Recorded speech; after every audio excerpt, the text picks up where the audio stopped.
Next one, my colleague, IEEE co-chair Anwer and I for the 5G6 innovation testbed. We also have Brad Cloger, who is the program manager. And I'll just give a brief introduction. I've been working with Anwer for the last 10 years, and he's an IEEE leader. Also, he's a senior director right now. And at EXFO, he has been a prolific writer, also speakers and many conferences, has led many standards working groups. So with this, Anwer, I will let you take care of the screen. Absolutely. And can you speak? I think you're mute. Can you hear me, Ashutosh? Yeah. Please go ahead and you talk about IEEE 5G6 innovation testbed. You got about 20 minutes. Go ahead, please. Please share the slide. Thank you very much, Ashutosh, for the introduction, and hello, everyone. So today, I will talk to you about the IEEE 5G 6G innovation testbed, which is a project we started this project almost like 3 years ago. We talked to multiple companies and until we got the funding from IEEE almost a year ago, and we started this project earlier this year in the development process. So I will take you through the slides and then give you more details about the value that this testbed will bring to the whole industrial and academic research communities, as well as specifically to Oran community. So I'm sharing this project with Ashutosh, and just to elaborate, so this project is basically supported by IEEE and by the whole community from different IEEE societies that we have across the globe. And I guess we wanted, when we started this project, we wanted to create like a network in the box. So we had like the Oran simulator attached to the traffic controller, attached to the core, 5G core. And we created fully automated platform that ran inside the box. And the idea here was basically that we support this integration to enable people to test a network and test different components and different features they run over the network within one slice. So it's running over Amazon, it's one cluster, and you are able to access that network over Amazon, and hopefully you will be able to, I guess, sorry, just trying to understand if this is, yes, exactly. So I'm not sure why we are getting this slide, but yeah. So we wanted actually to create a network for people to use it for testing. And our goal was always to bring the operators with the vendors and with the application developers to make them all working on one single platform and develop the necessary features for the 5G, for 5G advanced, and most likely and probably for 6G. And that will cover all the segments of the network, what I like to call the horizontal and vertical. So we're starting from the RAN to the transport, to the core, to the IMS core. And on the vertical, I thought like we are talking about all the layers, starting from the physical to the application layer, or if you like, from the infrastructure up to the orchestration layer. So that was the goal of the project, always to bring all those companies and researchers to work together. And we established this project between the consortium members from AT&T, China Mobile, Samsung, VMware, and EXFO, where I'm working, as well as Johns Hopkins, represented by Ashutosh. And we recruited Tech Mahindra to do the integration for us. So this is a platform that we integrate using expertise from real industry. We have a Scrum team running on the back end, and we continue to make this integration. So coming back to this slide, so we wanted to build a platform usable by everyone across the globe. So the first branch that, as I was saying, the first branch that we integrated was actually represented by the RAN simulator attached to traffic controller. So hopefully that will replicate the impact of transport and the core network. We fully automated this slice, we make it available, and we are able to launch it over Amazon, and we have it up and running ready. That's what we like to call network in a cluster or network in a box. And then we expanded the collaboration with the different partners. So we talked with Eurocom, and we were able to reach an agreement with them. And Eurocom is a big research institute in France, and they have giant investment from different partners, including the French government, and they have base stations there. And they actually contributed some of their base stations to our platform. So we started a new phase of integration, which is the one that we are working at the moment until October, which will make it ready. So with that branch, we will have the 5G core with the MAC attached to the physical base stations located there at Eurocom. And that's a different branch. Also, we talked with Ether, with ONF, and we have on the backlog that we will launch Ether branch as a simulated branch running on a different cluster on this platform. And moving forward, we've been able also to achieve an agreement with the University of Surrey with the 5G, 6G Innovation Center. So they are willing and happy to integrate their testbed with our testbed. And that will allow us basically to access 60 access points available over 6 square kilometers in the UK. And that practically makes our testbed as a hub between different platforms, as well as being a testbed by itself.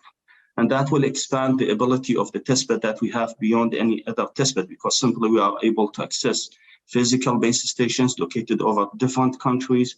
It's even more advanced as compared with a normal local mobile operator infrastructure. We still integrate this platform end-to-end from open source, again using the expertise from the professionals that we recruited from Tech Mahindra. And we continue to expand our collaborations with member companies who are willing actually to integrate or to contribute some of their access points, hopefully at some point, or maybe even to attach their testbeds to this platform. Having this being said, we are working with Ashutosh to deploy some access points in a lab at Johns Hopkins premises. And I could easily think that we will be able at some point by the end of this year to make a call from one of those access points, or maybe from an access point in France to our testbed cluster that could be located in the States back to any access points lab that is located as Surrey in the UK. Are you advancing slide by any chance, or you meant to advance the slide? Yes. So with the network on a cluster, the fully contained simulated platform, we enable different slices or different features. So that will allow us to replicate the behavior of ultra-reliable, low latency, enhanced mobile broadband, massive IoT. We change the configuration and we are able to demonstrate the KPI from those different slices on this network on a cluster. So if you want to use this testbed, or if anyone here wants to use the testbed, we simply provide them with access to the platform, and that will allow them either to test within their own cluster as a self-contained platform, but that will be simulated one, or maybe access the hopefully coming branches that have physical base stations, but that will allow that needs some coordination to understand what time you are using this for testing or what type of test that you will be doing. That's why we have a Jira on the back end to allow people to coordinate and maybe use the time between them. So the way that it works, basically, you will be able to access the platform from your company premises, from your university, upload the code into your cluster and launch whatever the network functions, the API, the applications that you want to run them on the top, and then you either attach to the actual infrastructure, either through API or through certain interfaces. And we want people to come and use the platform, not as a users, but actually as a partners, because we have a backlog that we need to fill for the next year. So if we work together and we see there is a value basically to integrate a new API or new network function, we will take it in the backlog and make that network function or API available as we move forward. And we are in the process actually of having an item on the backlog to support Open API anyway, because we are part of ITU discussion about federated testbeds. So this Open API model will allow our testbed to be fully usable by multiple testbeds at the same time, or maybe use us as a hub to exchange traffic. And having this been said, we need to develop at some point a testbed controller or test controller to allow the coordination and the facilitation of those tests across the domain. This is what it will look like on the long term. People develop the code, publish the code, keep updating whatever the network functions or the components that are up and running on the cloud. And they will look something like a mesh network attached to physical base stations. And here we have the integration layer that allow other testbeds to access us. And hopefully we will have the application developers coming to this domain and deploying their applications, or maybe even evolving the way that we develop the platform. And having this been said, this is the architecture that we are developing in collaboration with Eurocom.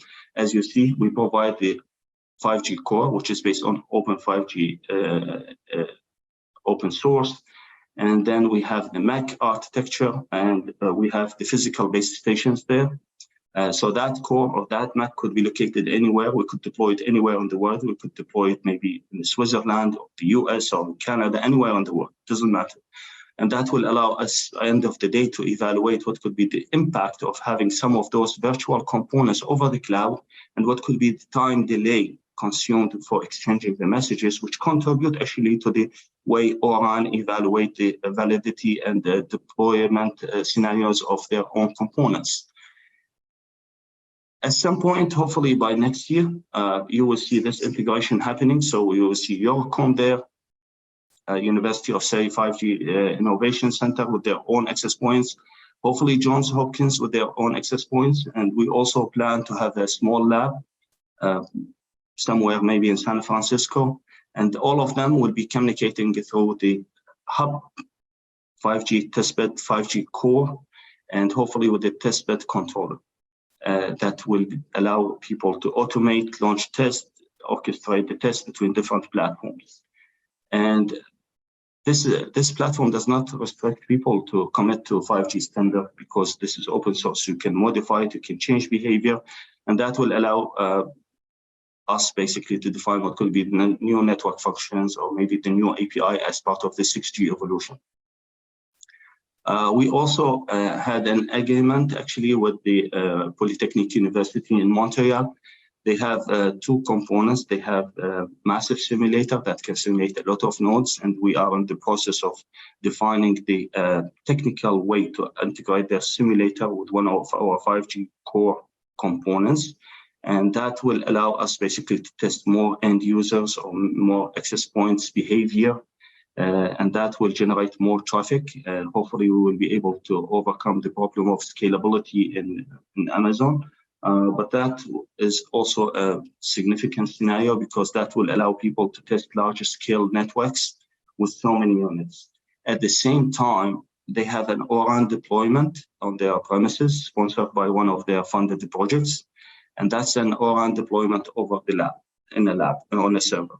So we want actually to integrate that ORAN component with our 5G core, as you see here on this slide. And that will be our first approach to ORAN community, because now we are able to receive messages and process the messages and return them back to the ORAN front end. We have the 5G core, and that's the ORAN integration. We just need to generate and integrate those interfaces and test them. It's not going to be a massive work, considering the expertise and the amount of the time and effort that we invest here on this platform. And once we are done with this task, we will be able and available to integrate with any of OTIC platforms. We should be able to offer our 5G core other components like the MAC, or maybe the other domains that we integrate with our platform for ORAN community to test. And this will allow to validate ideas. So, about 5 minutes. Just. Yes. So assuming that people are able to make calls through ORAN deployment at some point to a normal physical base station based on normal G node B design, or even based on LTE design to our platform, that will allow different use case scenarios, different testing, and verification of the ORAN different scenarios. We also have in our backlog the plan to deploy some of the network functions, network analytics functions, and it will also offer an opportunity for ORAN to test their RIC reporting mechanism as part of NWDAF or other network analytics systems to enable this self-automation, fully automated network end-to-end. We have done so many engagements, so many collaborations, so many showcases, and we have our own webpage that we will continue to evolve over the next few weeks. And we are open to collaborations with all the partners from everywhere, especially ORAN partners. And with this, the project team that we were working on the back end all the time, myself, Ashutosh, Brad Closer, who's the director of IEEE staff, and Josh Koshner, who's one of the IEEE consultants, to help us with the finance and the management of the future business use case for this testbed. Ashutosh. The last slide, yeah. So I know we have maybe 2-3 minutes. If anybody has a question from the online, please let us know. I just wanted to add to the fact that this is a unique project within IEEE, first of its kind, and we got it approved by IEEE Foundation, and we have started the whole integration work. So whole idea is to have, based on open source, if we can have a test bed in IEEE, which is 5G, 5G plus, 6G, that can be available to academics, startups, companies all around the world. So we can provide a platform. So there are many such open source testbed as we saw today and in the past. So IEEE is adding to that ecosystem by having its own open source testbed. IEEE is neutral, open, all inclusive around the world, right? And we are hoping academics, startups, and vendors, operators, they will take advantage of this. We can create some use cases. There are potential rules of engagement, how you can engage. So if you're interested, please talk to us. We'll find a way. Can get maybe free trial membership for a few months, and then we can continue. I guess, I don't know, Anwer or Brad, you're online if you'd like to add a few things. We got about 2 more minutes. I just wanted to add that we actually provided access to multiple European Union projects, and they have multiple companies on board. And we are working with them to allow people to use our platform for testing, as well as to use our platform as within their own mesh network of testbeds. Right. We have been speaking to even Linux Foundation. I know there will be next talk. There are other open source consortium like ONF, been talking to them. And this whole federated testbed concept is going to be very interesting with multiple sites in different parts of the world. And yes, question, Dilip. Yeah, we got a minute or so, yeah. So have you tried out any ORAN closed loop automation use case so far? Not yet. We haven't done. I think what Anwer was showing, we're in the process of collaborating with Montreal, but we don't have real open RAN yet within IEEE. We're just in the process of, but that is one of our future thing to do. Any other? Anwer, do you see anything in the chat box? By any chance? Otherwise, we'll just end the call. Unless Brad, you have anything to add to it, you're part of the team. If you're there. I just want to add here that basically we started the integration of one of the orchestrators in our platform, and getting to that fully automated platform is not too far from our plan. We just need to schedule the work. So I'm guessing that we will be on that stage at some point, maybe early next year. If we are able to access an ORAN platform, of course. Yeah, there's a question of energy efficiency. There are all these different use cases will evolve. I also wanted to let you know IEEE Future Networks has a testbed working group led by Ivan Sesker and Mohammed. They are coming up with different best current practice. So there is a roadmap document. While we're building the testbed, there is a theory aspect to that. You can read the roadmap document. I guess that way you see the importance IEEE is putting on creation of testbed and standardization. I think with that, we should, if you unshare, Anwer, I think our time is up.